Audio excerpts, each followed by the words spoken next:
Kung inyong ang matatandaan mga idol, mismong si Coach Steve Kerr nang nagsabi noon pagkatapos na ma-eliminate ang Golden State last season, ayon dito hindi na nga siya gagamit pa ng small ball lineup kapag nakakuha sila ng bagong sentro. Though gumana ang ganitong klaseng game plan, hindi na rin naman ito gumagana sa ngayon since parati nga silang checkmate ng kalaban lalo na mga teams na merong big lineup. Kaya simula nang makuha ng Warriors si Al Horford nitong nagdaang linggo sa free agency, inakala ng mga fans na gagamit na sila ng big lineup. Ang problema, isang malaking kasinungalingan ang sinabi noon ni Coach Steve Kerr matapos itong gumamit muli ng small ball sa starting lineup ng ilagay nila dito sina Stephen Curry, Brandon Podziemski, Moses Moody, Jimmy Butler at si Draymond Green. Imbes na si Al Horford bilang starting center, si Green ang pinaglaro dito, which is maagang pumalpak matapos silang tambakan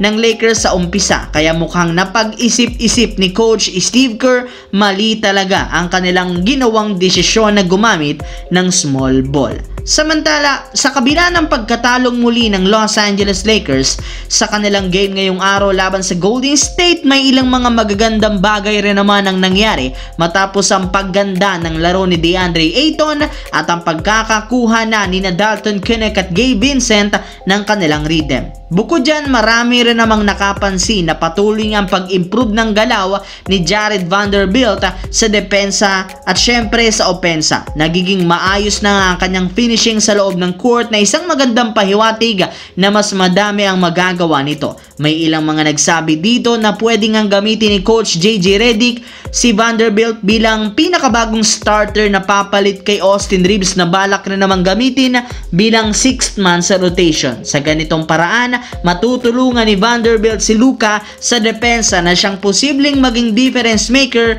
sa kanilang susunod na mga laro. Sa kabilang banda, hindi nga po mga idol pinaglaro ng Minnesota Timberwolves si Anthony Edwards sa kanilang first preseason game laban sa Denver Nuggets since pinagpahinga ng team ito para masiguradong healthy.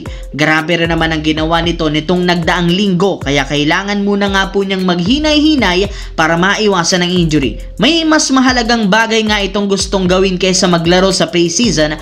Ito ang tuluyang balak niyang pagpasok sa NBA Finals. Mismong si Anthony Edwards nang nagsabi hindi nga po siya makapaghintay na simula ng kanilang kampanya at isa sa mga inaabangan nilang game ngayong season ay ang kanilang laro kontra sa defending champ na OKC Thunder. Matapos ngang talunin at e-eliminate sila nito sa nagdaang West Finals, gusto nga niya itong bawian sa kanilang magiging rematch na mangyayari na naman sa darating na November 27 next month.